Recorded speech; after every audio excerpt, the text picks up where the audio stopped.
BleedTV, the only podcast for today's best shows and movies. I'm Zack. I'm Jake. And I'm Cash. And we got Game of Thrones, third episode, which is somewhat depressing because that means we only have 4 left. A month. Queen's Justice. Queen's Justice. Thoughts? I mean, Mark my load, or my load, whatever you call it. Mark my load. Mark my load did it again. How dare you try to pronounce his name correctly? Shut up. All right, bro. It's good to have you back amongst the living here. Glad to be back. I know y'all were hugging the toilet last week, and our viewers could give a shit about that. But anyway, Yeah, I'm sure. give us the analysis here. What's our score? How we do on this one?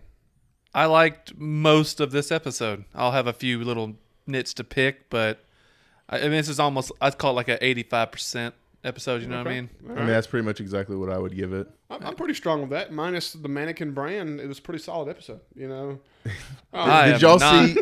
not sure what they're doing with Bran. Did y'all see all of the tweets out there with Bran? Oh no! It was like Sansa, Bran, and then it's just a picture of Bran, error 404, emotions cannot be found. Yeah, And I'm just- or it's emotions uploading for the bar, you know, swimming across. I honestly think that Benioff and Weiss are like, we've made a huge mistake. yeah, like I don't. Bran's acting chops are not all there. So we're just going to make him a robot. Well, you know, he could be going through puberty, and he could be that squeal voice, so he has to like, you know. Oh, no. He's a totally different voice now. Not even the same person anymore. And he Yeah. no longer blinks. no. Not even sure if he breathes. It's the or anything. T1000. He's on the wrong show. He should be on Westworld at this Yes. point. 'Cause Let's cut him open. Let's see what's going on in really. there. Yeah. That's right. I want to see the gear works. Good gracious. Good gracious. You know, one thing about this episode that stuck out so much to me is that the wide span shots they started out with. There was a really, really cool camera angles they went with this episode. We've done it a few times before, don't get me wrong. Mm-hmm. And Dragonstone's the hot spot, you know, where they do this. And like the beach scene and It makes you think that this place is real Yeah. because they just keep just jerking off all over the screen with this new castle they get to show. You know what I'm saying? I mean, Look, there's and there's this castle. But we saw the Yeah. exact same shot again of them opening the gates to that Massive ridiculous walkway. 2-mile walkway. hey, Like, but you know what? We got visuals of them walking that walkway this time. Yeah. You know? Yeah. And then right before we see them hit the deck. Oh, I know it. I know it. And, you know, of course, I was, you know, the magic boat ride that got him there so quick was pretty cool. You know, from the north. You know, I felt like this was, you know, Littlefinger-esque. But anyway, well, I mean, it had to be Littlefinger's carriage, but, you know, that's why he's still in Winterfell. John Littlefinger's took it. there. He let him borrow his jetpack or his cigar boat to smuggle that crack. Yeah.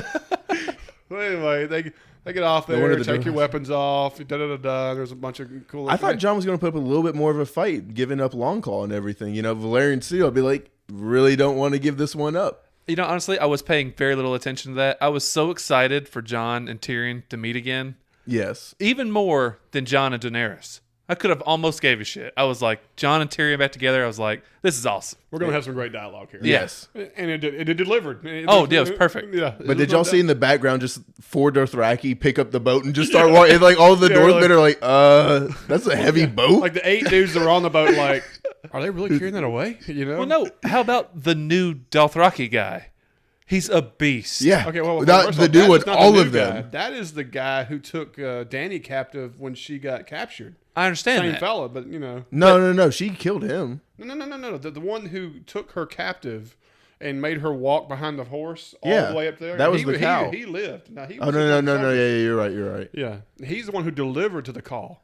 He wasn't one of them and stuff. But yeah, I mean, this dude, Tower. Okay, you never got this sense, I guess, in the other camera angles they were showing him in. This dude is a beast. Yes, He's a monster. He looks like a gladiator. Like they had to cast him after Momoa because he would have made Momoa look small. It was just like, Yeah, exactly. Yeah. oh, No competition. Yes.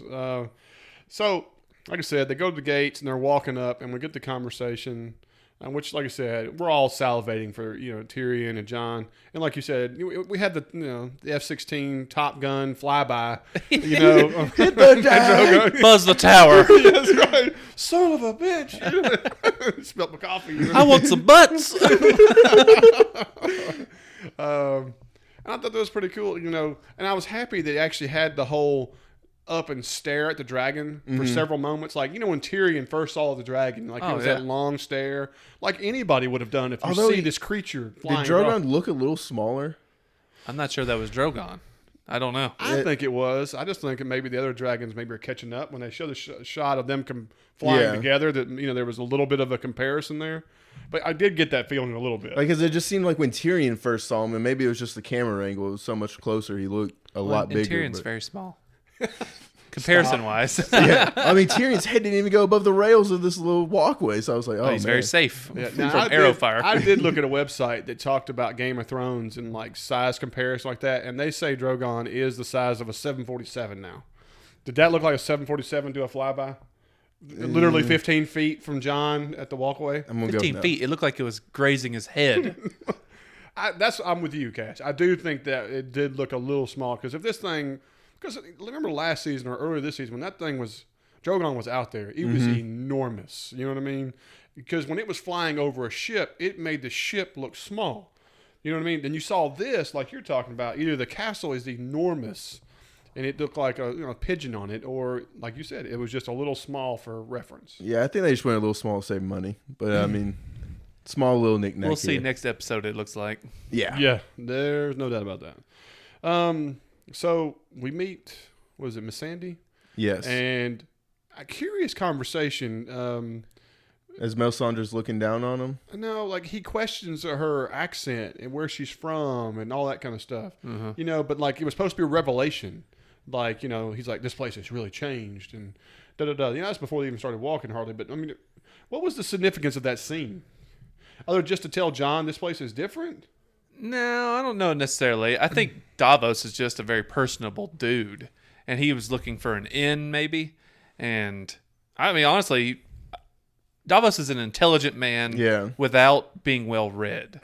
You know what I'm saying? He's very social. He's very he's a street smart guy. He's been everywhere. And so, like, just getting to know her a little bit. Tyrion called her Daenerys' most trusted advisor, which is weird because what does that make Tyrion? Yeah, but you're the hand. I'm like, But so, I mean, Davos was like, let me get a feel. Melisandre has been there for a long time. Yeah. So he's just like, let me get a feel of this person. Let me see how much she knows and just kind of gauge it. I think that's what it was. I like the handshake, though, with Davos and Tyrion. It's like... You get the little hand and the half hand, and he's like, the Onion Knight.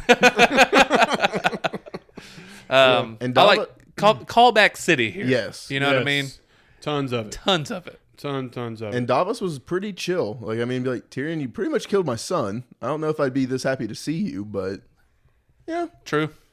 Good for him to sweep that under the rug. All right. Now, there was the whole deal with Melisandre sitting on top, hiding. Now, I love this dialogue. Her and Varys, kind of going at it a little bit. But I thought the most interesting thing is that I have to come back to die here just as you will. What are we saying here? I mean, does she already know their future and fate and everything? Or was this just like a dull or kind of half-hearted threat, or... Well, the thing with Varys is that we know he was, used in a ritual. Mm-hmm. It's almost like anybody that's a part of this Lord of Light magic or whatever like that is destined to die in some, you know what I mean, in the plan. You know what I'm saying? Like they're just a puzzle piece. They're not right. It's like if that's happened to you, then you have like predestined, your fate in a way. That's all me just blowing smoke out of my ass. I have no idea, but I'm with you. I love this conversation. I love any conversation with Varys. Almost, period. Pretty much. It's like you have to really listen to anything he says because I feel like everything has an extra motive to it. There's something more to almost everything he says. Agreed, but I thought last episode did a lot to show you exactly what Varys' motives are. I mean, the Dany argument last episode was like, oh, this is perfect. You finally get to legitimately know where Varys is coming from. And I thought it was cool. Melisandre just hits you right over the head with, I brought fire and ice together. I didn't like that part, but I mean, I understand it. Yeah, I mean, it's called Song of Ice and Fire. Yeah, it's a necessary line considering the book. I mean, it just is. It finally just shows you, hey, here's your two main characters. You know what I mean? Yeah, these are who we're riding and dieting with. Like, right. There's no two ways about it. But I always like Varys talking to red ladies because he loses. He loses every time he talks to them in conversation. Like, he comes away shaken. And it's very different with I just think seeing he has him like a that. tough time, dealing with them, with his past. I mean, you saw how he handled the guy who cut him. Yeah. He showed up in a little tiny box. Very small box. Yes. One of my favorite parts of the entire episode is Miss Sandy doing the 87 titles of Dany. So many. Have you seen the I'll be honest with Starbucks? you, I kind of forgot about. I've seen the Starbucks tweet. Oh, I mean, so good. Like the entire cup's covered. Yeah. Oh, Jon Snow on the other one, And not only that, how about Snow's character turning around looking at Davos like, come up with anytime something. now, Yeah. give me something here, man. Yeah. This is Jon Snow. I'm sure most people have seen A Knight's Tale. You know Yes. what I mean? Yeah. And you got Paul Bettany's character's like, you know what I mean? One of the greatest characters in Yeah, history. blow it up there, man. Gilding the lily, as he called it, or whatever. I love this stuff. You know what I mean? I love the awkward looks. Even Tyrion's like, Jon Snow, sorry about this. King of the North. Yeah. Maybe. He's a bastard. I don't know. Yeah. Gosh. Now, I'll tell you this. Them meeting, I was really curious. I thought the kneel was going to be a big, big issue, and it kind of ended up being it. But do you think the scene would have delivered better if he had kneeled, or do you like the way they went with the story? No, I don't want him to kneel. No. Yeah, I didn't either. But there was people who were like, why wouldn't he go ahead and kneel? It's stupid for him to do what he did. And they completely disagreed with how the storyline went with this. No, I don't think so. I mean, He has no reason to kneel. Like, because then that means he has to bring everybody south. yeah, he's made a decision. Mm-hmm. He's like, I could die if I go down here. It's possibly a trap, whatever the case And may I like be. that he called it out. He was like, hey. Left it with Sansa. You know what I mean? Yeah, Northern And Fool. Exactly. I'm just curious because I was really surprised that a lot of social media people were like, if he just kneels, we can move past this scene to something more probative and get to more action where we wouldn't have to lose so much for the rest of the episode. And I was just like, really? No, we needed this scene. I think we needed it. But the Northmen need and want to be their own colony. Well, You know not what only I'm saying? that, I think you needed to see Dany be Dany with Jon Snow, not just I'm not the new Cersei. You know what I mean? We needed her talking to equals. Exactly. in That's a what we needed. sense. We need to see that's who she is, and she's not like the other. But I never like seeing Dany be like, I was born to rule the Seven Kingdoms. I will rule. I don't like that any of that. pretentious stuff. Yeah. Because I always look at the break the wheel. I'm always hoping that means end kings and Well, queens. If she wanted to do that, then she would just rain the dragons down on everybody. No, she doesn't. Still the same thing. You don't want to just kill people.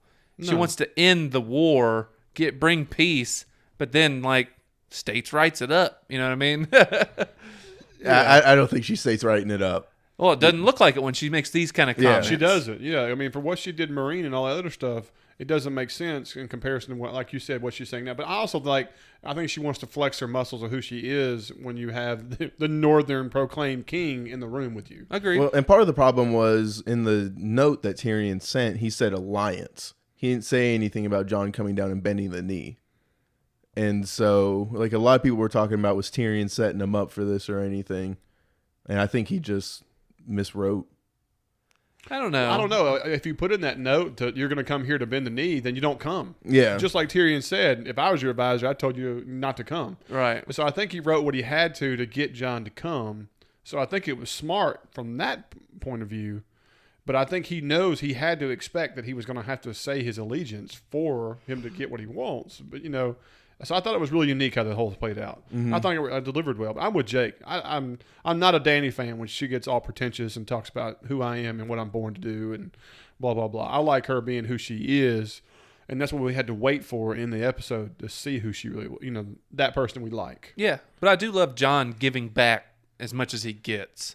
You know what I'm saying? Oh yeah, his whole line of you killed my grandfather and you burned him alive and the whole stuff, and so I was curious about that, and so when I did the research on that, of course I'm not as book savvy as you guys.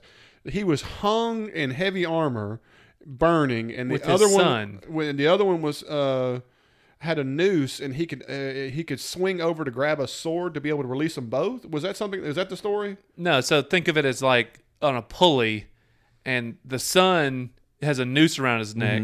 But if he reaches for his sword, But yeah, if he reaches to get his dad to save him, he strangles himself. You know what I'm saying? And his dad's on fire with He could pull his dad out of the fire by walking forward towards him, kill him. but it would strangle him. And then the dad would just sit there and have to watch him. If he walked forward, would it be towards a sword that could cut the rope? Because I kept seeing that when I was reading. Yeah, there's a sword that he's trying to reach to cut him down. Yeah.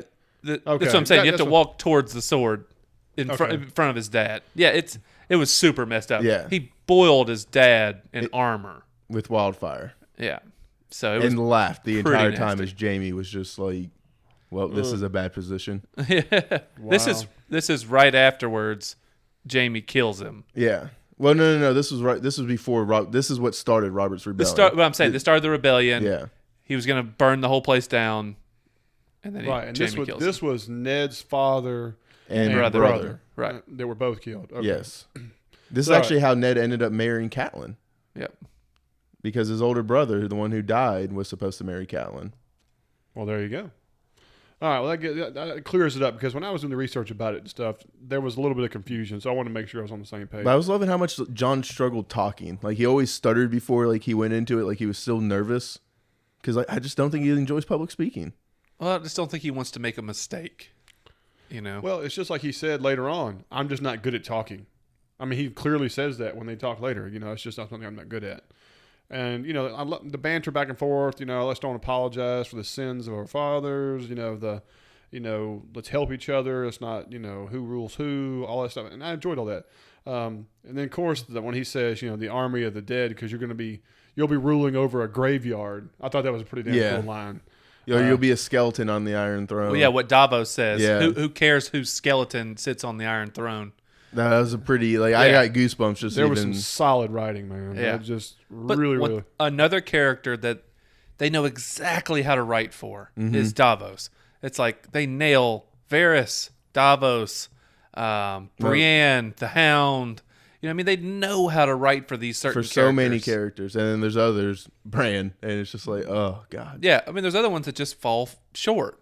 Not many. I mean, the show is extremely well written, but you see the shining stars every time they're on the screen. And what sucks about this, and tell me if I'm wrong, that was awesome banter. And then it's followed up with what I thought was cheeseball by Danny is that, so many people have tried to kill me. So I started, how I survived? Faith. And I was like, I don't know. It just kind of delivered way flat for me for the end of their conversation of banter. This is the thing. Danny's almost never has good writing. No. She is better just being a stoic survivor. It's really hard to write for her. I mean, I would give him that benefit because... it sucks. I've given her the benefit of the doubt. I don't think she's a strong actress. I mean, I think that's just the case. Could be. Yeah. But I mean, when you're competing with the Queen of Thorns and so many other women, Cersei... But that's the thing. They surrounded her with badass female actors. The child actors are out acting her. I mean, yeah. Lady Mormont just comes in and just steals, but she outacts everybody. I don't know if that's a fair comparison. Chuck Norris of Game of Thrones can just take a back seat. Another Chuck Norris comparison. Yes. Where are my manners? He will have food delivered, da, da, da, da, da. Am I your prisoner? Not yet. Well, do you think it's interesting they didn't do salt and bread? Or do you think that no longer holds any weight? Because Tyrion would know about it. Yeah. And Jon would know about it. Well, Jon's not going to trust anything that has to do with any salt and bread, you know what I mean? Or true, but I mean, that's still an important thing. But I mean, do you think that that's gone by the wayside now? Probably not, because I mean, the Arya thing was a clear callback to that. So it's like, probably not. I don't think that's the fear. It was just something that I thought it was interesting that they didn't show. Yeah. And because I mean, it's just such a huge money menace thing, but since it happened and Stark still died, maybe it went by the wayside. Yeah, probably so. All right, it cuts away for a second because you see Varys come in and give the bad news to Dany, which we all know right there is that basically the Dorne and Yara have been destroyed. And then you get this little scene where they pull Theon, whatever you want to call him, out of the water. And he's blue. Where where'd this ships come from? I mean, apparently this? Apparently, they didn't kill all the ships. Well, then, why are you razzing Theon if you're still alive and you were still in this position? I understand what you're saying. And the thing is, I thought we were getting Victorian. Oh, my God. I didn't even think about that. This guy has pretty badass, outfit on, and he's prominent in the scene. You know what I mean? Like, he's talking. He's giving it to him. I was like, are we going to get Victorian all of a sudden? I thought just maybe like they'd give a little love to it or something. Well, but they've done so many nods to so many different things. Like we see the Sword of Dawn, and we see, all these little things like Nymeria, which I don't think we'll see again. Like we got those little things everybody wants to see, and I was kind of hoping for the same thing. Now, I didn't get that impression when that guy showed up, but I only got it because they had clearly done excellent costume work on him, and he had speaking role, and I was like, he was clearly the how captain. Victorian is. Yeah. And he was clearly the captain on that ship and everything. And so it would make sense. Yeah. I doubt we get it, but I hope he does end up turning into Victorian. What prevents Theon from just eating a sword right now? I mean, I don't know how we work him back into the script. Like, I mean, I really he's overcome so much mental illness and everything. Like, it's amazing that he got that far, but he can't. The only thing I can think of is that Theon just straps like a wildfire bomb to his back and just runs into the Red Keep. I put that on when we were on talking about Twitter. I told people, I said either he's got to sacrifice himself or he does a Tommen. I mean, the bottom line is it's one of the two. No, they're not going to do that. There's no way he's going to just commit suicide. You have to understand, this is an original character from episode 1. Yeah, and we've been with him a long time. He's a point of view character in the book. Like he becomes a point of view character. His own chapters.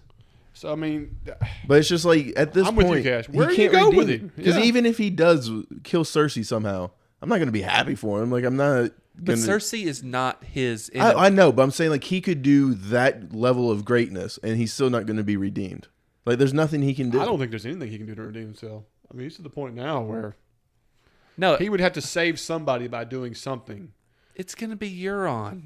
He's going to. That's what I'm saying. I think he's literally going to suicide bomb himself or something on Euron and his fleet. If he kills Euron, like, because I'm going to hate to put like Euron as like Achilles and Theon as Paris, but no. Like, it'll be like that level of atrocity if he kills Euron. It really would be. Jesus Christ, that was the worst. You just brought back horrific memories. Well, that's what this would be. Oh, I know. This would be horrific memories. I just remember Brad Pitt taking an arrow in the ankle, and I'm like, oh my Jesus. Oh, I was so mad. Like, I was so mad. From the softest Orlando Bloom. It was like they could have at least made. Let's just make a rule. That and Twilight are no longer allowed to talk on this pod. Okay, those two movies right there. So anyway, Euron, speaking of the badass, the new dark horse of the episode, which anytime he's on screen, I am absolutely salivating.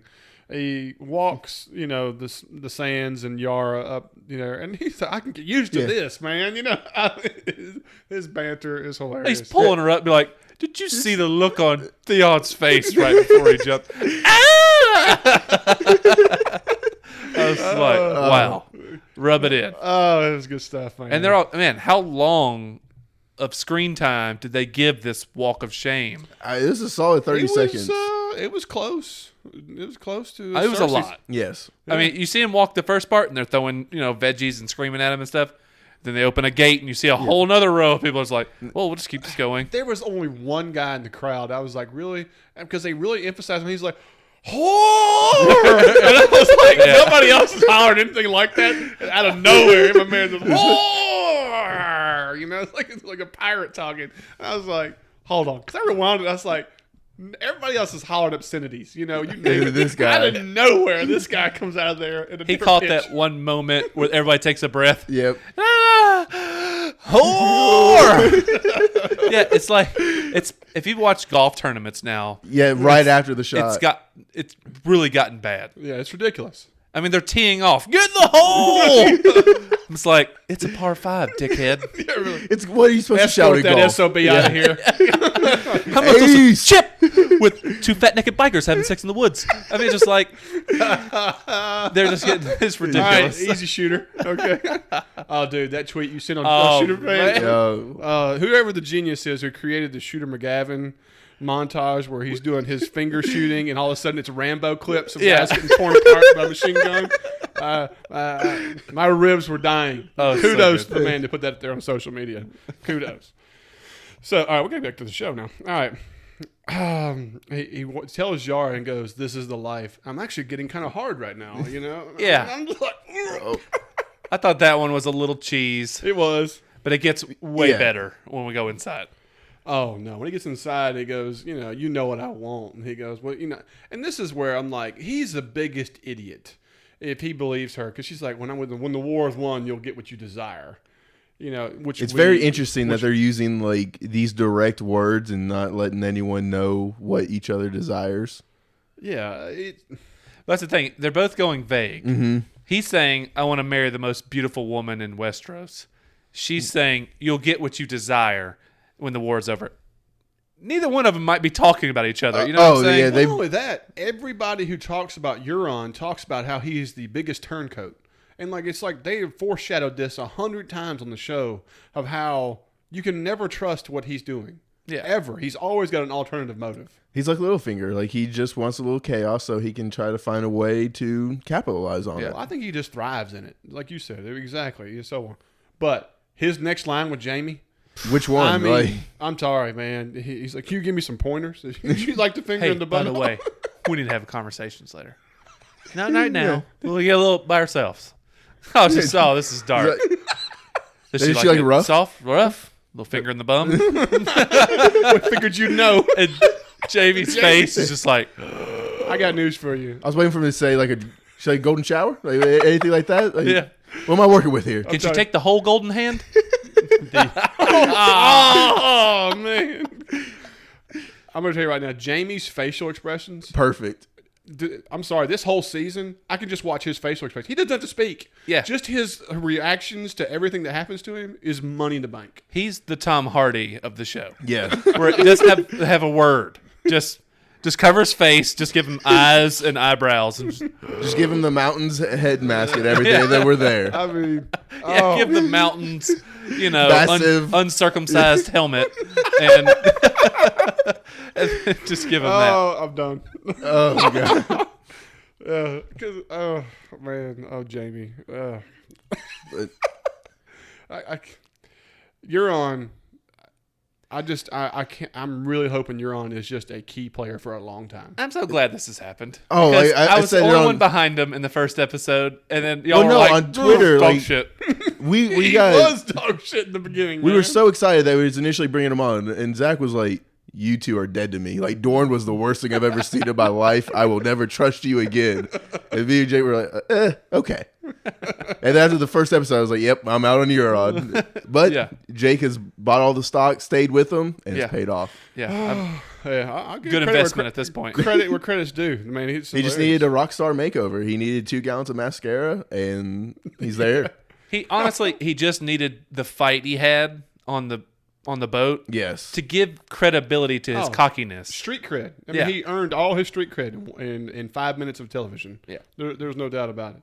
All right, Cersei's in the jail cell with the Sands. I did not feel good at any point in time during this scene. I was on pins and needles. Like, what is she about to do? I gotta be honest though, I was so distracted by thinking she was wearing lipstick and it looked like shit. Mm-hmm. I was like, ew, bad choice. And then I realized before she makes the kiss, I was like, oh, same thing. Yep. Duh.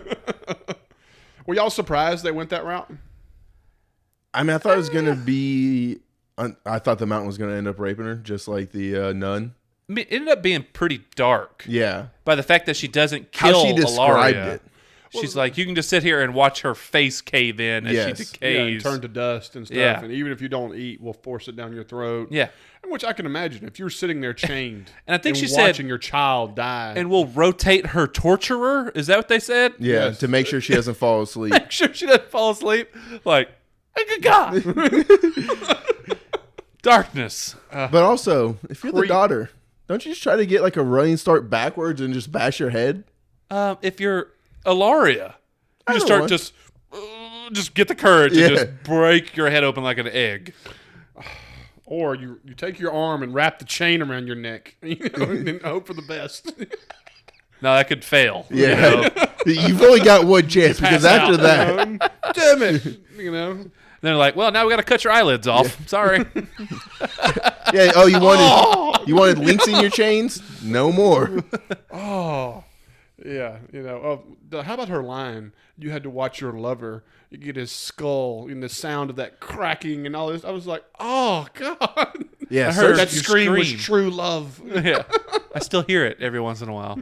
Yeah, it's like dark. I would never want to be in a room with Cersei if I've ever made her mad. Like, she's going to remember every painstaking detail of how you crossed her. But it's weird, they keep, she kept dropping Sir Gregor, you know what I mean? Letting her know that's who that is. You know what I mean? And once again, they pan up to his face and you expect him to, like, maybe just give, like, an eye glance down at her. Nope. No. Stoic, cold, just straightforward. I'm pretty sure we're not going to mannequin. get Frankenstein, nothing. Nothing. Pretty sure it's a mannequin inside of there. I mean, it could be. I mean, It really could be. Really, he never moves much, so. Inside of that, one of those British guards people outside of the castle. Yeah. But you do get a sense of how big he is, too. It's ridiculous. Like, not human. The name is fitting. Yes. All right. So my girl Cersei poisons this, has her moment, goes upstairs and goes directly for Jaime's junk. Yeah. I mean, You even get like a squingy butt cheek grab. Yes. Did you hear it? Yes. It was like, I didn't hear that. But You didn't hear it? Not that. No. You just described. It was like a It cartoon. sound like the man didn't wipe. I mean, Well, let's be honest. Well, no, the big question is, did she? Like, she just came straight from poison. Yeah, Yeah, I was really. waiting for that finger to slide a bit south. Oh. You know what I'm saying? Maybe Jamie liked it, huh? Yeah, exactly. hey, use mine. Oh. Pull his hand off like, did I say 1? Better make it 4. Oh, geez. Oh, God. And we have derailed. Yes. Milk this prostate for all it's worth. The golden finger. Oh, there it is. There it is.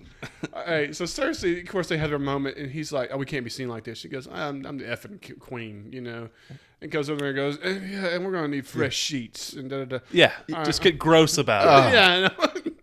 Clean linens, please. Yes. All right. And does everybody, woman What have was to the have? significance of her? Did everybody have to have their hair cut to look like That's her? exactly what I was about to say. Is it's to show that Cersei has made everybody have the worst haircut in history. Really, The we're all Kim gonna look like Jong-un? little 12-year-old boys now. Yeah, Honestly, just go ahead and kill me if I got to get that haircut. Like, let's just end it now. Kim Jong Lannister. Yeah, it's not good. And we are now banned in North Korea. And we're done. We're banned. We're banned. Yes. Oh, dude. I can't focus now. Everyone must get my stupid haircut. Okay. But yeah, that was the significance of the scene, just to show off the haircut. I think so. I'm sorry. Kim Jong. I Lannister. gotta get my focus back here. All Always pay our debts. right. All right. Iron Bank guy shows up, and Minor problem. I'm gonna be honest with you. I'm mad at myself that I did not catch the big clue here to how the episode was going to conclude based on what they were talking about. Did anybody else get it from what their conversation led to? Oh, yeah. Because I never put 2 and 2 together when she I didn't. said that your debt will be paid in full Plus some before plus you get some back. Before you get back, and it just didn't dawn on me that there's one person, there's one family, one lord that has that kind of. Well, because cheddar he to even be able says to it. He's do like, that. the Tyrells have all the gold. Right, and it just never sit there and click with me that we're about to see the High Garden get taken, and Well, it just didn't dawn on me. Yeah. I felt like it was a clue. It just was so subtle. Yeah, I just completely missed it. No, I didn't put the 2 and 2 together. Plus, as Cash brought to my attention as well, this whole free city of Bravos, Iron Banker, talking about being hurt by the slave trade. being hurt by slave trade being affected. Now, Cash, honestly, you asked me the question. I cannot for the life of me remember in the books whether or not they had any involvement in the slave No, trade. they have zero involvement because that's where the Faceless God was born, which was born out of slaves wanting to get out. And so he serves the slaves and everything. I understand. Bravos is But remember, Bravos doesn't only have the faceless people. No, I mean they have everybody, but I'm saying like Bravos was built off of slaves escaping. Like, Yeah. Well, it's the melting pot. Yeah. Everyone's allowed. and You know so what I like mean? they have zero interest in slavery. I wouldn't think so. But Which rang my Arya bell, like I talked about earlier. Yes. I thought, okay, this could be Arya hiding under this face because she's from Bravos here now for a while. She's well aware and well versed in Bravo, Bravo C stuff. So it's like, well, that kind of got me, but I'm pretty sure Arya's going north, so I'm not sure about that. timelines have been a little iffy this Things season. get screwy. So. They get screwy. Well, things move so fast. I mean, there were so many examples in this episode where it's bing, bang, boom. People have moved across the entire map. Yeah, The but story to continue its pace. But this little, sidebar with the Iron Bank and how she's going to get the money turned out for an epic scene with Highgarden and Yes. stuff. So it's like it paid off well. But it's very interesting to see how well Jaime and Cersei have become as war generals, and Tyrion has become so bad of one. Because, I mean, he planned all of Blackwater. He planted, like, the... No, well, I don't see that. I think Tyrion came up with a defensive strategy when there was nothing to work with. They had all accepted defeat, but Tyrion came up with something as a defense. Tyrion on the offensive was never a part of his dad's council, never learned under that. Jaime is the rightful heir to the army and all that stuff like that. Tyrion was never a part of that. Seeing him fumble right now makes sense to me. No, but the thing is, Tyrion and Cersei are playing two different games. Tyrion knows that at any moment, Dany could just ride in with the dragons and obliterate these people. We have to see Dany lose. Like, we have to make her... But they don't want to do that. They know they could go in and just murder, death, kill everybody, but that's not what they want to rule over. That's right, Demolition Man. Did you really just close it alone? MDKs. Yeah. But Cersei doesn't give a shit. She sacrifices her own people, her own home city for whatever. I mean, she's like, who gives a shit? It's all, ends for the means. Yeah. You know what I'm saying? She's looking at it as the people have no choice but to love me. And Dany's like, I want the people to love Well, not me. only that, they can get Highgarden back if she becomes the overall winner. I mean, so that's the other thing. Yeah, it too. makes Well, no, the Highgarden's dead. It's now the Tarleys. No, I'm talking about Castle Rock. Like she gave up her homeland to be, for her big master plan. Well, she can get it back if she becomes the overall victor. Yeah, But she could care less about it. Yeah, it doesn't have any Her value. mom died while she was up there, and they don't have any money up there. She could give a shit. and she's at King's Landing. Yeah. Yeah. Other than the Rock being a pretty badass looking spot to live. Yes. I mean, that place looked fantastic. Pretty wicked. Yeah, it was nice. Good views. Let's call Oh, it yeah. that. Good views. All right. It cuts back, and this is where we get John and Dany talking again. Well, actually, I'm sorry. You John get and John Tyrion. on the cliff, and he's over there brooding, as they say. And Tyrion comes coming up and in talks about it. crushing You it. look so good brooding, and I'd look so terrible. And yeah, it's ridiculous. Well, I loved his This honesty. is paying off the internet Yes. right here. Yeah. Because that's all I've ever talked about is John just morose, goth, Sitting on top of the wall. emo. Just Pretty hair. Yes. Yeah.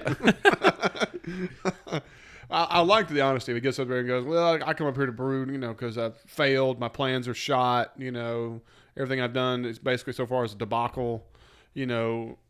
I appreciated the honesty he put out there. Yeah. I liked all that stuff and the conversation, but he also relayed that I do believe you. And, yeah.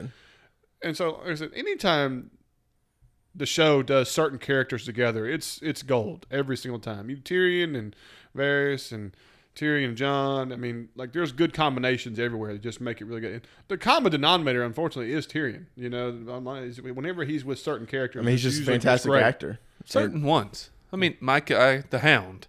Yes. Put him with anybody. They're going to be cunts, or Yeah. it's just going to be. Gosh, I missed the Hound this episode, by the way. Oh, the I Hound hope we and better Arya. get plenty of them next week. I hope. But no, I mean, he's very good when he's able to get somebody to tell him what he wants and then figure out how to get that for somebody. He's a problem solver. Yes. And so he was like, give me anything. And it was really weird that John didn't bring up Dragonglass in the first meeting as a compromise thing, but Tyrion was able to get it out of him and be like, look, we have this resource that we think is worthless. Let's give it to them. You know? Yeah. What can it hurt? Yeah. Yeah, you're giving them nothing and getting more out of it. You're Yeah. giving them essentially- something by giving them nothing. Yeah. Essentially, she just gave him like the internet, but you know, no big deal. Yeah. All right. He goes down and talks to Dany, and she discusses the dragons and their names. And she named them for her the two brothers. Mm-hmm. And well, Rhaegar is technically Jon's dad, which Yes. thus makes Jon her niece. Is that the right? No, he's her nephew. That's She's right. his Yeah, aunt. backwards. John's yeah. definitely not the niece. No, I mean, well, his hair messed me up. Sorry, but anyway, How dare you judge a man off of his Jon hair? is her nephew. Right. Yes. Okay. All right, that makes sense. And so, is he the last dragon rider? That was a hot topic there too. Is he technically the last one, or do you have to be a full blood? Is it Targaryen? Okay. No. And matter of fact, in part of the books and stuff like that, and like history of Ice and Fire and things like that, when the dragons were there were people that were brave enough to attempt to ride the dragons. Only one person was ever really able to do it, though, and she Well, there did was it a by few feeding. that were able to do it. And matter of fact, one was a Stark that was able to do it. So there's some things in there. Yes, the Targaryens are the ones known to ride them, but there were people that risked their lives. Many were just barbecued or eaten There's a very trying, but people have gotten on their backs and ridden them. There's a very good theory out there that dragon riding is genetic, and it's based off of the X chromosome. And like it's in depth and feels 100% legit. I'm sure, But it's like a 2-hour theory. It's on Preston Jacobs' page. Watch it on YouTube. It explains it perfectly. Right. Names all the dragons and everything. And it's well worth it if you're interested in finding out if someone can be a dragon rider or not. That's going to be the best way to answer your question. I got you. Well, anyway, the conversation ultimately results in the dragon clash is yours. You mine it as you see fit. Okay, did we bring mining tools on the boat? Did we bring anything? How are they planning? We on have doing Dothraki. Like, they're just going to pick it up out of the earth and place it on the boat. Well, she said your men are you're more than welcome to mine it. You know what I mean? I don't. but she said you can have any of my men at your disposal. Okay, that makes more sense. Yeah. Honestly, they just might throw it all the way back to the north. Yeah. Did y'all need a push? A Yeah. little push off to get the air going? Okay, well, that makes sense. All right, we shift back over to Winterfell, and we get Sansa being the leader. All right, first of all, before we even talk about what they talked about, did this scene roll off well with her commanding and being smart and running this thing? Nope. There was some hate out there. There were some people like, I just don't see her in a lead role. I thought the lead was strong. I thought she was fine. I thought it was odd the things they picked. I take it back. The food part made total sense to me. The part where she was talking about shouldn't there be leather on those breastplates, I was like, okay, pick something else. Yeah, 'Cause like they're going to know to put leather in the armor. Look, that's just saying that's super low stakes. You know, I'm like pick something else that's extremely important for what's coming. You know what I mean? I think it's cool that she knows that is necessary. And she's, Lord of the Vale. What's the guy's name? John Arryn, or Robert? No, the guy that runs the army. Yeah, Arryn, isn't it? No, John Arryn was the one that died originally. I think this guy's last He's name's an still older, Arryn. heavy set. Oh, I know. yeah, he wears I the know big you're talking breastplate. about, yeah, mighty curved breastplate. Yeah. He's got potato head breastplate. He walks over and he's just taking charge of this leather inside this like that. It was a very put on scene. Right. Well, you can see why this guy would be the general of the armies basically at this point. I mean, he runs a badass group of fighters. Yes. But anyway, I thought it was okay. I had no problem with this. I didn't like her pointing out the leather. Like, I was like, that's I stupid. thought it was a little touch. I liked her commanding the scene, but like you said, the armor was a touch much, and then such wise counsel. No, yeah, they're all just licking her butt burning for over. this. Oh gosh, yeah. But then the whole. What about Littlefinger's little speech?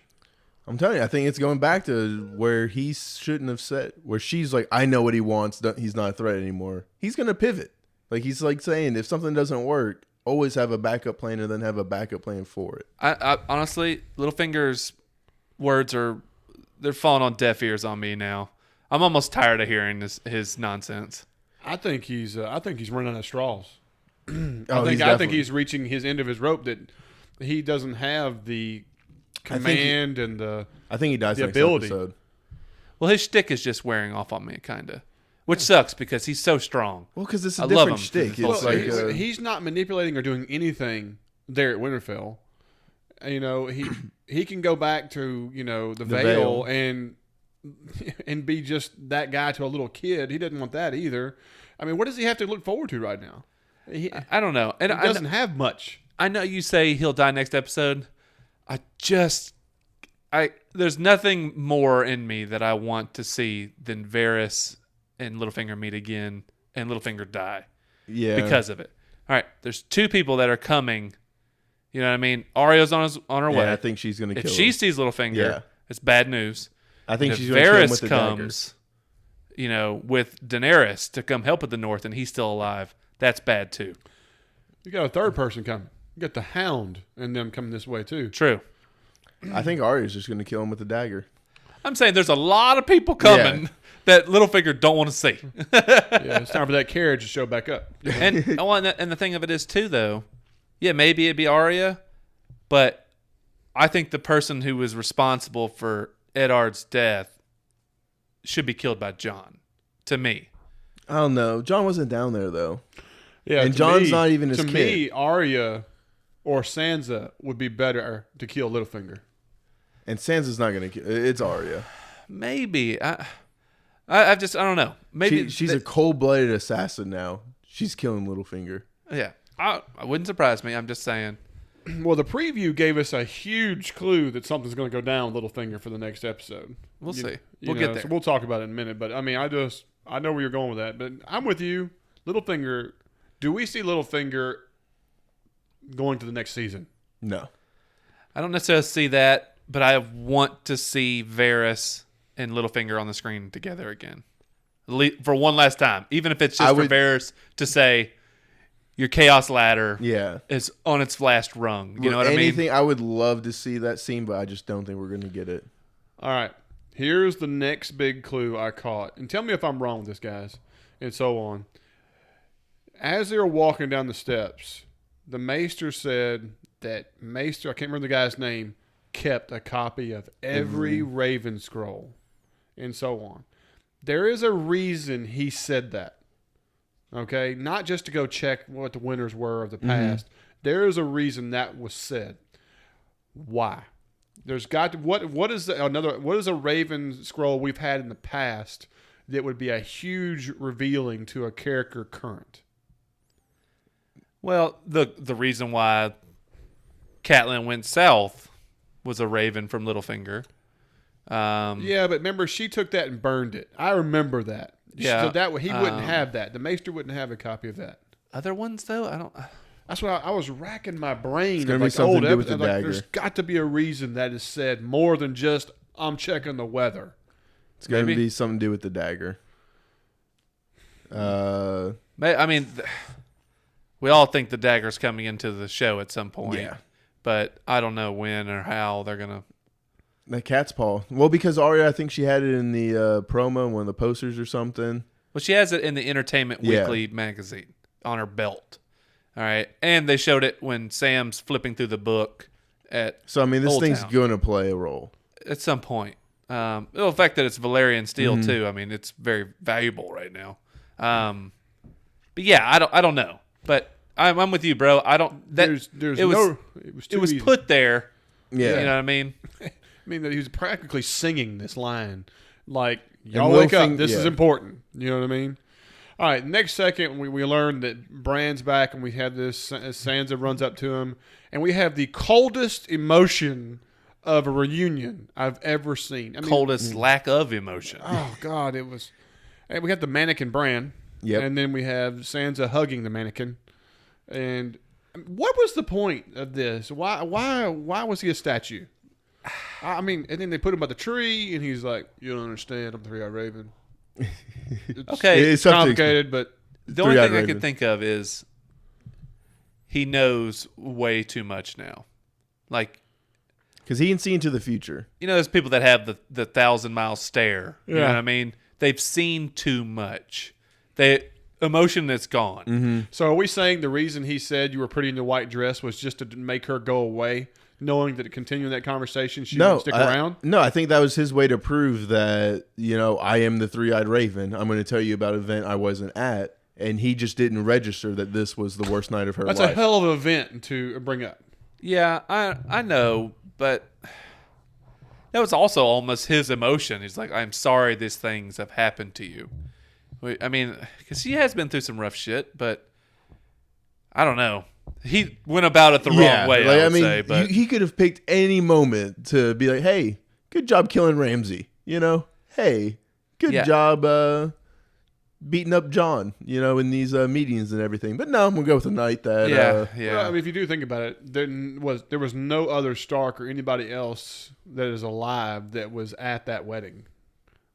Correct? That he would be able to have contact with to have that information. Is that right? No. But, I mean, there's no way for him to know of any of the information. Right. So, I mean, he could have gone with anything that's happened in Winterfell.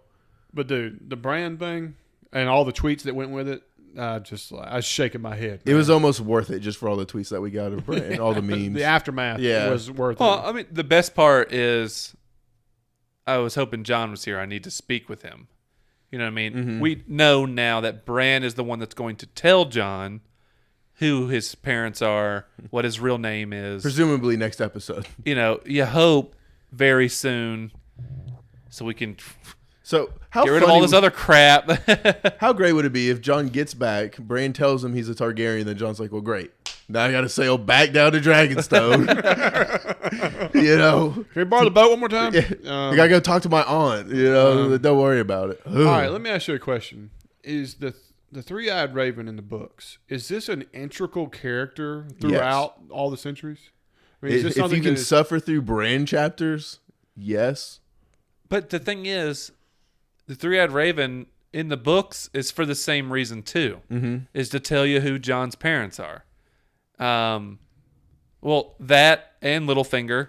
And a lot. So it's like, it's for training Bran, and then that's it. I mean, he's integral in the fact that Bran is integral. You know what I'm saying? Well, and he's behind so many things. Like, he's planting seeds. Like, there's a lot of things that he's planting seeds in Daenerys, that he's moving a lot of pieces around the board. Let me ask you this. Is there always been a three-eyed raven? It looks like it. Yeah. But so has there ever been a time there wasn't one?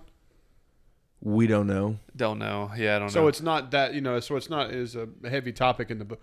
I'm guessing my deal is that, I have a prediction about Bran's future. And so I just want to know that going into that before we talk about it at the end. So I was just curious. I don't know. Okay. You could have a prediction all you want. The books haven't told us anything. No. Well, that's what I mean. I don't think Bran knowledge of there's always a three-eyed raven. Yeah, I don't think Bran dies without leaving a three-eyed raven, if that's what you're thinking.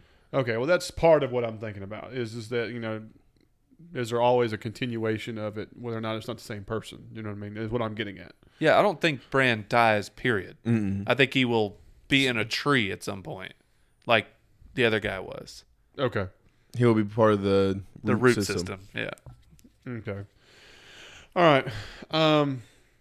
Back to this is where Cassius gets to the favorite part of the episode, where we get the Jorah cure. Oh man, my God. is now he's gone from dragon scale to a severe case of chickenpox in 12 hours. In 12 hours, evidently. It's just like, I can't hate because I'm super excited. One of my favorite characters is back, and amongst us.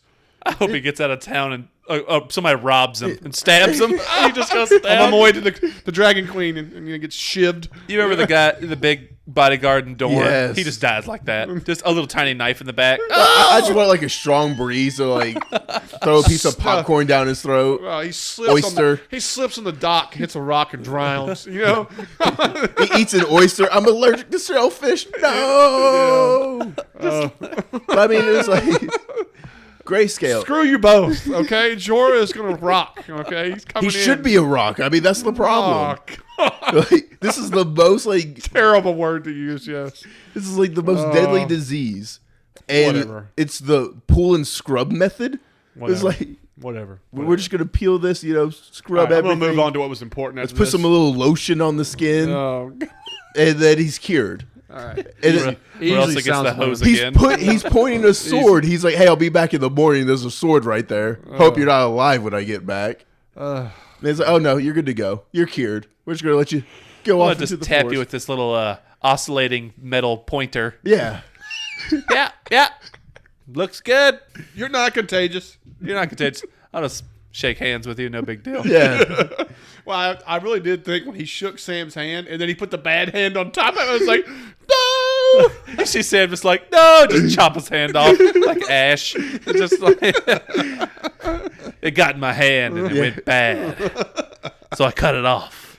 Oh, Well, no, I mean, Sam was touching his lips during the surgery, like with his gloves and everything. Like, shh. Yeah. Don't do that. That pie. Ooh. Oh, nice and creamy. tasty. Disgusting. All right. Let's move on to what was important in the scene here. What I caught out of it was Nothing was that important of the the scene. Grand Maester, was acting like he's getting on to him, but then he praised him. And I thought it was cool, but then this was another thing. Just like the Maester said you saved every scroll or every Raven scroll, God. then this Maester goes, these are some of the oldest scrolls that need to be copied. What are the odds there's something in one of these? About that, 100. About 1,000% Yeah. positive that probably every one of these things Sam's gonna solve the war. he's in pulled this. he's pulled aside because they're so old, and he's like, "Hey, copy all these down. This is all the information you want."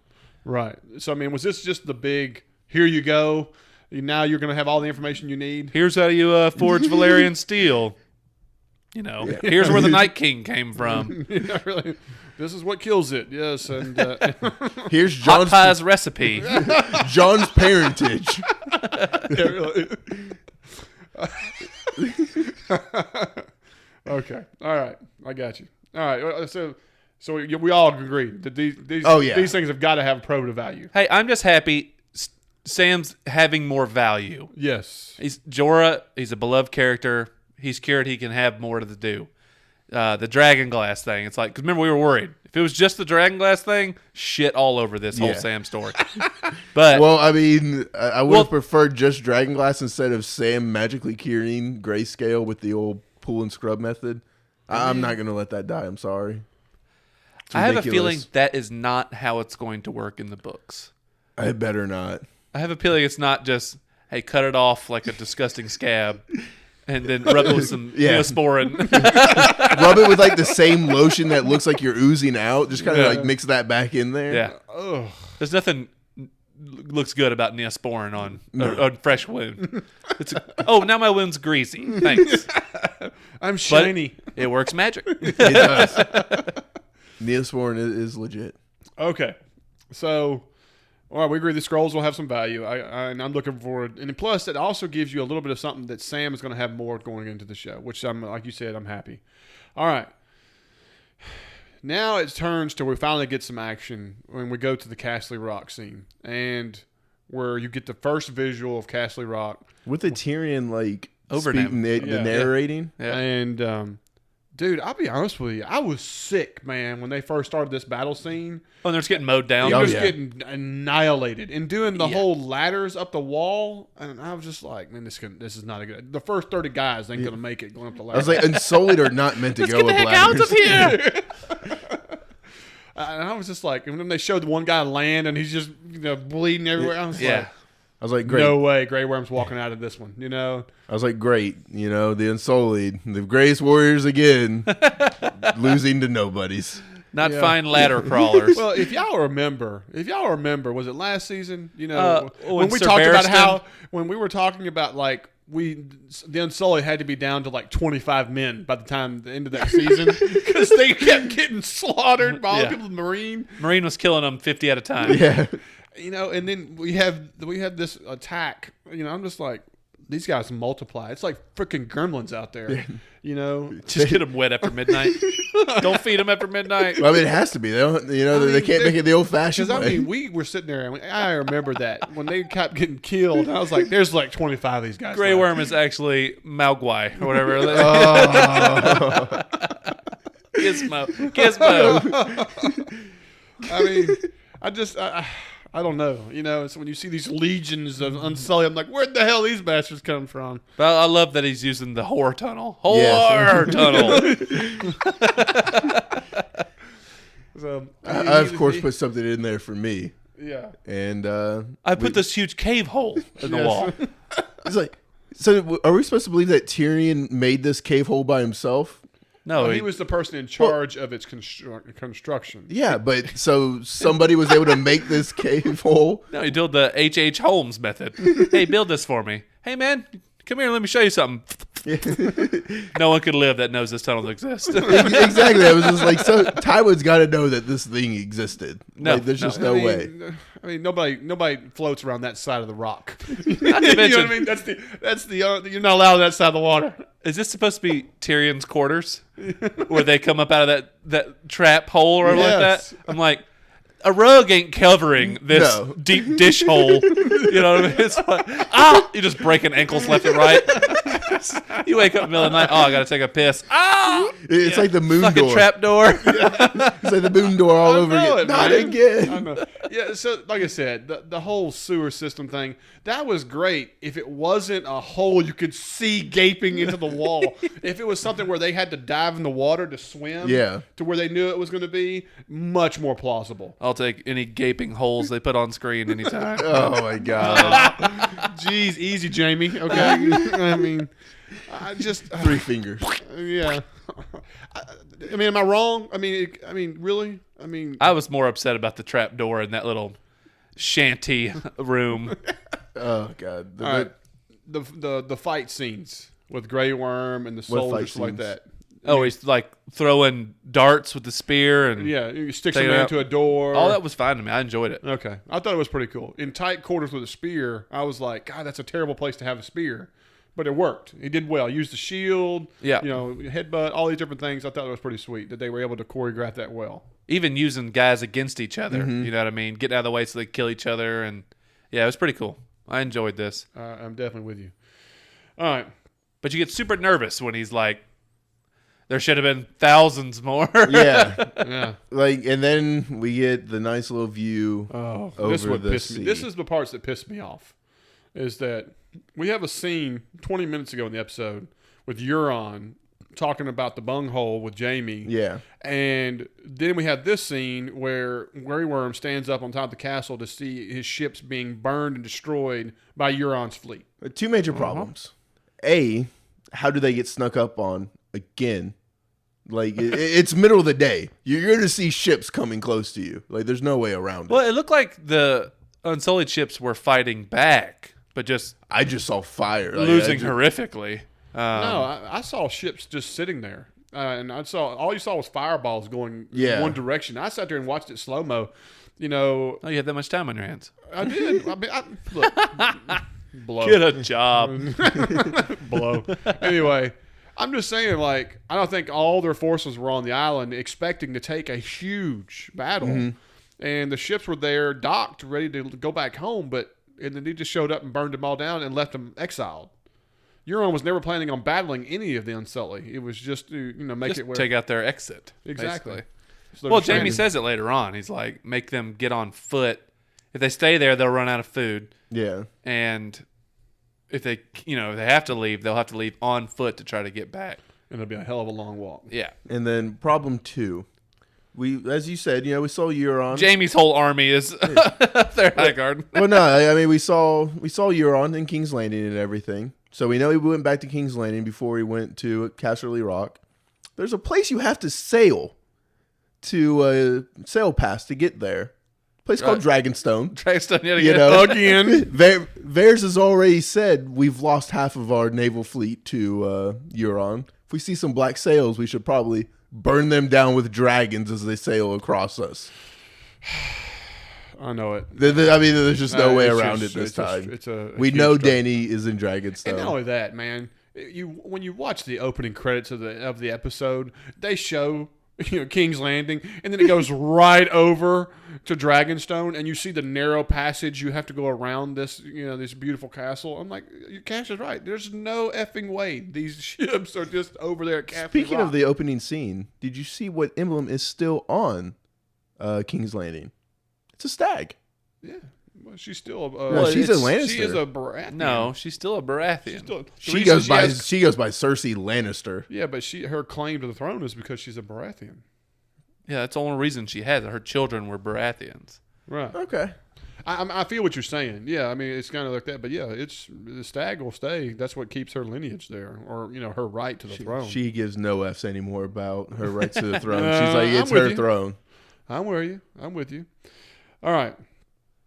So the very next scene, you're like, where are all the soldiers? And then we get this really cool scene where you see Tully and Bronn, Tarly, and Jamie, and is it Tarly or Tarly. Tarly, and this battle formation coming at you. And I was like, oh crap! And this one is right when it dawned on me. As soon as you saw, Queen of Thorns, and I was like, Highgarden's about to go down. But this didn't look like a real massive force. Did y'all get that? It doesn't have to be. That was the whole point. Was the fact that Highgardeners are not fighters. Are you sure though? I mean, they won Battle of Blackwater. One is a fighter in that group. Well, I mean, that army. I mean, they have a massive army. They won the Battle of Blackwater. They won the siege that Jamie Highgarden has a well-renowned army right now. I know she ends up saying we're not really fighters, but they are. We're not known But for our fighting. Didn't they send? And they're in a defensive position in a castle. But she sent a lot of her army with the with what's her name, the Ironborn chick, No, she to had go her to own- Dorne, didn't they? No, she was told to go home and prepare her army. Her entire army was back in Highgarden, then they were going to march to King's Landing. Okay. Okay. There was They no. were going to starve it out. They were going to march to King's Landing, surround siege it, it. Yeah. siege it, to where nobody would die, but they would force their hand. Right. So I'm saying there was no reason for this to be a quick takeover. She could have easily just sieged up. I didn't mind. I thought this was just It good gave strategy. It gave us the best scene of the entire episode, but logically, she's in a defensive position with a castle, walls, her full army. There's no reason for her to have been taken like that. I'm with you, Cash. But maybe the show just misfired on saying I part think of they her just- forces were gone, like you were saying, Maybe or so. something. Yeah, I think they just fast tracked it, for the sake of the show, and I think it's going to pay off. But in the heat of the moment, what was epic about the scene is that what came from it, not the battle. You know what I mean? It was they're unveiling that they were more cunning and had a better plan. And cut them knew off guard. Yeah, and you knew know. exactly what Tyrion was going to do, and we were ready for it. Yeah, but and I'm we sa- used it to our advantage. there was just no reason. She's the Queen of Thorns. Even when she's talking to Dany, she's like, "I'm the smartest person in the room." She shouldn't have been caught off guard. I agree. I agree. I see where you're coming from. I'm not sick about it. I'm harping over something that really doesn't matter because it gave us a great end result. We but know no characters in Highgarden. Highgarden or The Rock. You know what I'm saying? Yeah. So it's don't give me a bunch of time on these people that are dying. You know what I mean? I just want to see Tyrell and Grey Worm. You know what I mean? That's the only two people we gave a shit about in those two scenes. True. I agree. But we should have never seen. I think they just wanted to show us Casterly Rock because even when that part of the battle plan was being made, I was like, this benefits no one from Tyrion. I don't even know why we're doing it. Well, y'all surprised that Tyrion wasn't with them? No, he has no point. Of I going believe into- part of me was I thought he would be a part of the campaign over there as guidance. He's the hand of the queen. He can't leave. No. Okay, well, I just had that impression. I was off. I found out quickly I was off base, but all right. So Jamie they've sacked Highgarden, and he comes in there, and of course she's wearing all black. What are the odds? And they sit down and have this conversation. By far, one of my favorite. This is my favorite scene of the entire episode. Oh, definitely. Okay, the quick whips that she said. Yeah, Her lines were amazing. She quoted the song, from something. Our Reigns of Castamere. The Reigns of Castamere is the song, but She quoted that, and so our songs are never sung again, or something like that, or something she quoted like that. And then he was like, we learned from our mistakes, and she was like, well, you ought to be pretty damn wise by now, Yeah. And she had a bunch of good ones, And then she Joe- talked about the key thing. Another thing was she talking about the widow's wail. She saw the She's- sword was a big deal. Oh, is that Joffrey's sword? Yeah. What was it called? And Jamie's just like, oh god, widow's wail. God, he was such a cunt. Yeah. I was like, yes, call it as you see it. Yes. the second best person to use the word cunt. And he couldn't argue her No, he at was all. like, God, my son was a terrible person. And then she goes into the whole, Cersei is a disease. I could never imagine her level of deceit and, everything like that. And That was my mistake, a lack of imagination. right. I mean, and that's a pretty solid line right there. Just be like, I lost because I couldn't achieve her level. yeah, like I couldn't go to that level of crazy. Yeah. And then he's like, she's like, what's it going to be? You're going to use that sword and this, that. I was like, wait a minute, is Jamie going to cut her head off right here or something? I was like, no. Well, I didn't think so at first, but when Yeah. she started picking at wounds, I was like, oh, he's just going to unleash that thing and give her the biz. Jamie's still just trying to be that honorable person. Well, he goes, no, I was able to talk her out of it. Here's like that. And she's like, is it going to be painless? She's like, no. And she just grabs that drink like it's like, hell yeah, I was wanting like one more jab, and it's like I was able to talk her out of it. I was waiting for her to be like, in bed? It'd just be like, just go ahead, twist it a little bit more. Well, it was, she wanted to walk her naked through the streets and chastise her, or put her on a spike at the walls at the Red Keep. But he was like, no, I talked her out and pulled the poison out. And she And then like she dove at this thing. Like, it's gonna go away if I don't grab. Yeah, no, that was and fun. then I thought it was either that or they kept showing her in that fucking window. I was like, Jamie's going to throw her out this window. I thought that Wouldn't be the might first time. it wouldn't be the first person, but yes. But dude, when she drinks that and she goes into the whole, he was a cunt and, I hate to see, that poison. I'd never seen it in action before and all that stuff. Well, it was never my intention. I had never seen it work before. I was like, his skin turning purple and foaming at the mouth. And I was like, she said, that's great because I didn't want to go out like that. I mean, that was rough. Man. It was brutal. And he was like, tell Cersei for me. I want her to know it was me. I was like, yes. And guess what? The best thing, Jamie's reaction, Yep. man. And this is where I thought, pull out Widow's Wail and just, Lop her head impale off. her with that thing. No, give her some pain. Like, cut her arm off. Like, now you can bleed out in pain. It's not Kill Bill here. Well, a lot of people had a problem with her saying this because they're like, why would Jamie tell her? It's like it serves no purpose or anything. And Well, I have a theory of why I he don't would think tell Jamie her. will tell her. I think he might. I think he will. To get because Tyrion she off the hook. hates Tyrion so much and believes he killed Joffrey. And he loves Tyrion. It still doesn't matter. She'll just use their dad after that. It's like, I don't care if you killed Tyrion. You still killed our father. But he can clear This Tyrion's is the reason name. it's important. This is going to lead to him understanding that Tyrion was not a bad guy and that he was forced to do what he did and that Cersei is the disease. She is the problem and that you will, basically this is the conversation he needs to hear for him to have to kill her in the future. I understand that, but Jamie still doesn't know. He still blames him for killing Tywin, though. Yeah, I mean that's fine, but but now he might not blame him because he realizes he That only was ended up premature killing judgment. Tywin because Tywin knew that Tyrion didn't do it. Did Tywin know that he didn't do it? Tywin knew. I know Tywin was judging him and was going to kill him. Well, thought he was going to kill him. Well, no, Tywin was always planning on Tyrion just to take the black. That was his goal the entire time. Yeah, I know, but I'm just saying. Cersei has hated Tyrion since they were children because he blames her for killing their mother at birth. Well, then there's also the prophecy that, you'll die at the hands of your little brother. Yeah. And so you put all that in combination, that he's the target, Yeah, I agree. And so I think Jamie is going to tell her. And I think he like will Zack too. said, I think it's going to be the conversation that Jamie realizes she doesn't love me like I love her, and this is where it's going to end. Yeah, it's going to show more of the colors when it comes to them two. Right now he's just nothing more than a sex pistol for her. I mean, other than that, it is what it is. A squishy butt. Oh, God. And credits roll. Yeah, You know what I mean? And that's the credits.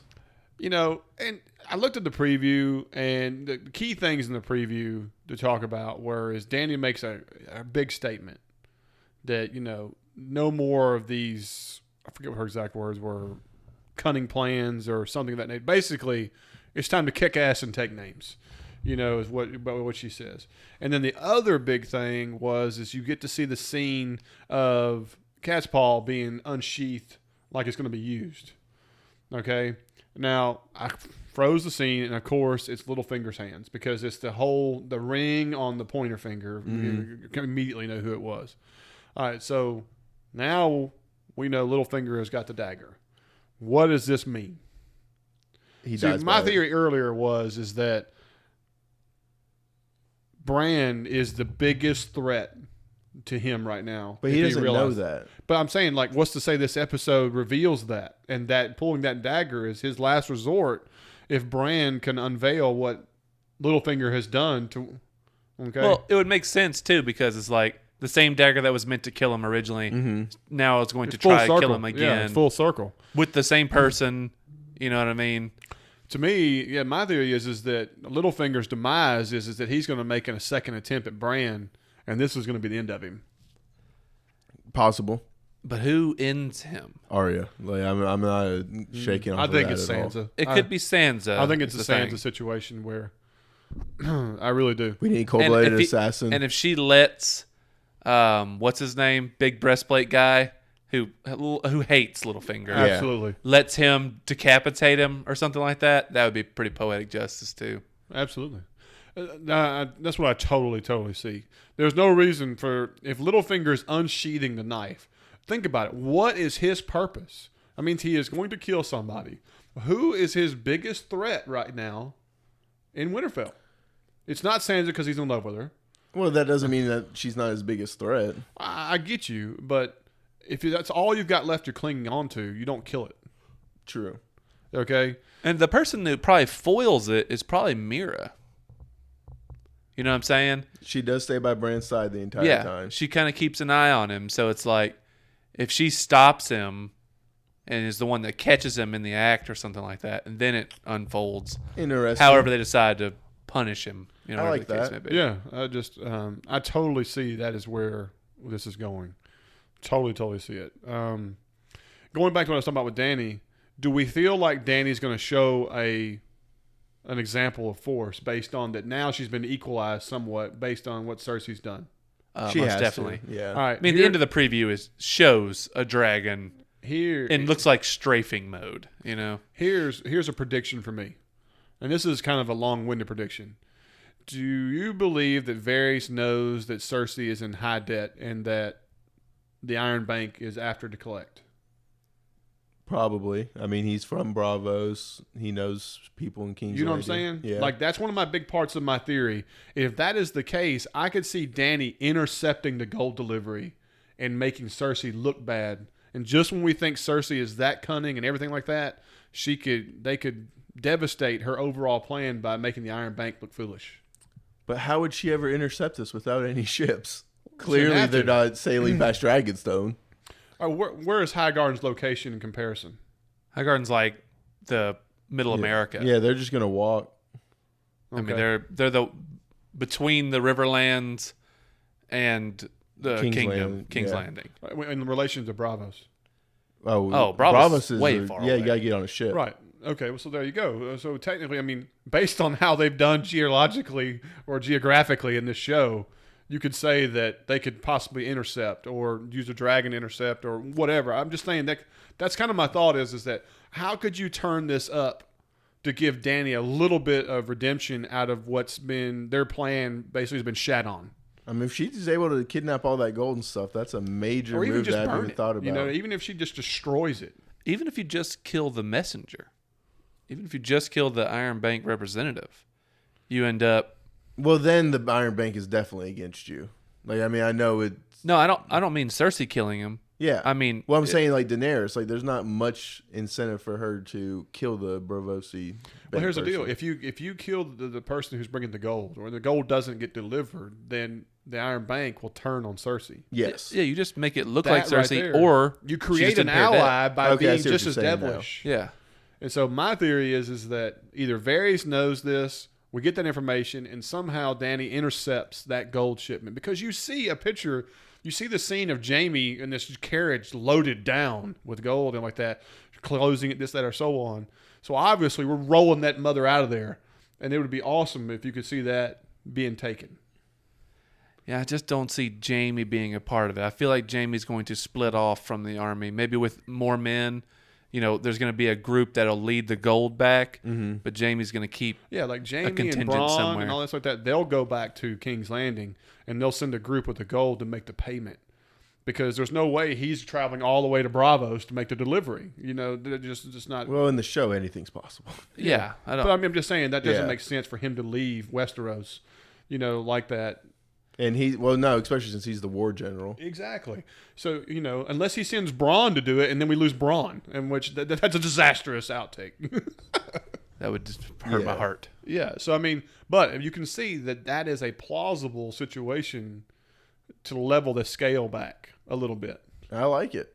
It makes a lot of sense. I could see that. I feel that the dragons will be in use next They episode. have to be. Okay, let's talk about that. Where would the dragons be most effective to create a situation of, you better realize, bitch, that I'm still badass? Destroying Euron ships. On Yeah, their way back Where to are they? On their way back to King's Landing, I would assume. I swear to God, if the ships get attacked outside of Dragonstone, I'm gonna throw my remote. I'm just gonna throw my TV. Like, I'm done. Well, the only thing is like she can't just send the dragons out she there to has to do something. ride. She's got to be there with them. Okay. Well, I know, but that means she's leaving Dragonstone for something. Yeah, of course. And Tyrion said it's too risky for you to leave Dragonstone and underscore, all that kind of stuff. And that's been mentioned. Like, that's supposed to, stop on. That's what I'm saying. Like, I believe Dragon's going to become a player, but I don't know how based on what information they've given us. Yeah, I know. But I don't know. I think there's a few options that could arise. You know what I mean? I don't want to speculate so much where it ruins it for me in a way. You know what I mean? Just like, I'm excited to see where we go. I think next episode is a very important episode, though. Well, not only that, I think Winterfell is going to become the biggest part of next episode because, like we said, we got all these people converging on Winterfell. We're going to get Arya, possibly the Hound. Bran's going to reveal things. A good chance that Jon's going to return with Dragonglass. Well, maybe this next episode. You got to remember, next week it's only going to be like a 50-minute episode. Like, it's going back to its original runtime. And is that for 2 episodes? Yeah. And the last 2 is the big ones? Mm-hmm. And so, But you got to understand, we got a few things that have to be solved. yeah, we We got a Littlefinger issue that's going to have to be resolved. wonder if Cersei likes it. Okay. Easy. The East Watch by the Sea. I feel like the White Walkers at the Wall will be resolved. I don't think that happens till 6. But I'm saying this season. Yeah. This season, these things, that's an episode. White Walkers reaching the Wall, fighting with the Wildings. Yeah, but like in episode 6, that's hour and a half long. I You know what agree. mean? But I'm just saying the small things have to start falling into place so the big finale stuff can take place. So like the Hound's got to make it to the Wall in the next episode or 2. I think the Hound situation, like I could see next episode, maybe he makes it to Winterfell with their group or wherever they're going. You have to realize now, in the original preview of the season, there are multiple scenes of them past the Wall. Multiple. Like, you see him light up his sword and, he's in the throes of winter above, all that stuff. No. They're not past the Wall. That's winter has come. It is just outside the Wall on this side is just as snowy. Winterfell is snowy. Yeah. I don't know. I think King's Landing had snow last year. No, I don't think we're going to see any more of our people at the Wall. I think you're going to see Ed, Dolores Ed, and you're going to see, what's his name, Tormund, Yep. and his group of guys fighting, and that's it at the Wall.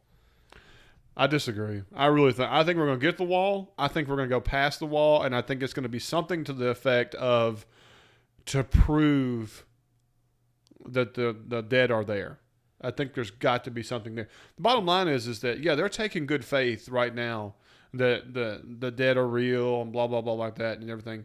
But I think the battle with Cersei is going to chill a little bit, and the focus is going to turn to Winterfell and what unravels there, and Jon returning, and somehow it being a situation where it's basically, I got to prove to y'all that this is what's really important, And Dany's going to be stuck between two wars: the one she knows she has to fight, and the ones that she's been working towards her whole life to do.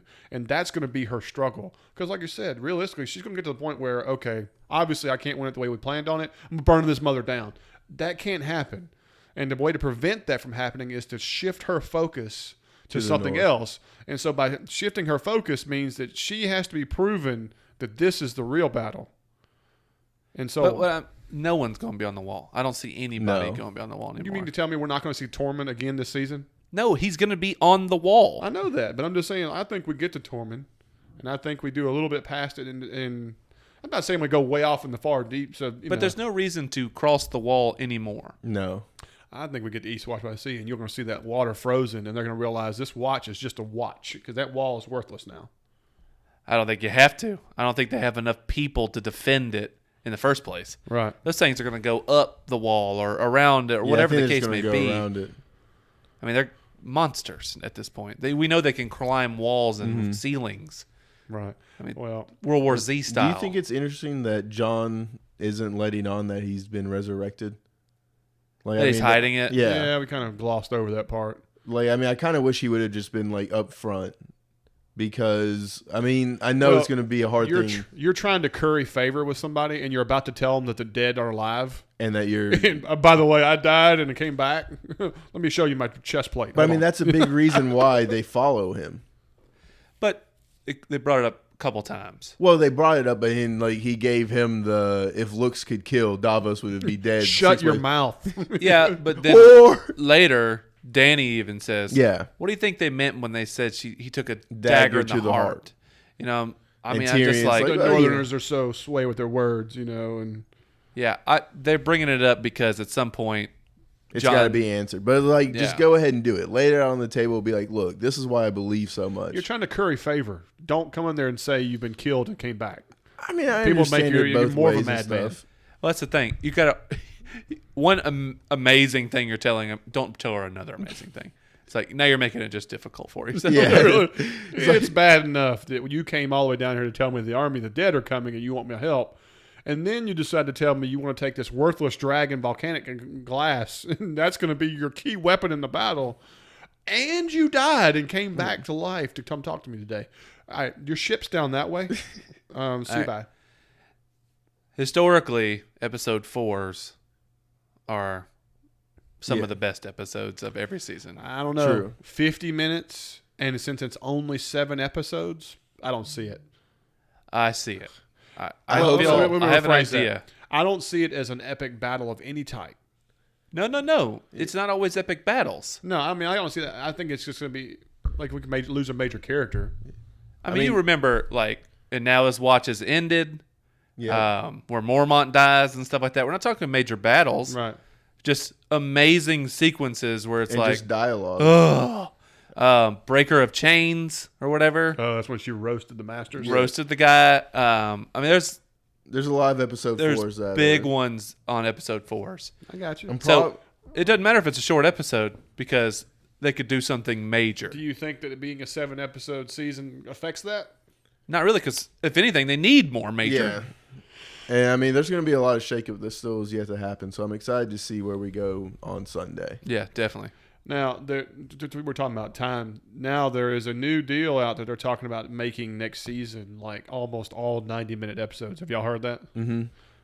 Which basically ends up being like a 10-episode season. Yeah. I mean, it should be like a mini movie every episode. Mini movie? Yeah, it's a movie. Well, it's Dunkirk. It's like watching The Stand. It's Dunkirk 7 times or 6 times. I mean, it's a lot. That would be sweet.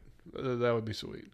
Well, man, I think we've got let's call it. Lick this pig, as they say. Who says that? Filth. Yeah. Like, are we talking about coming from the guy Cersei again?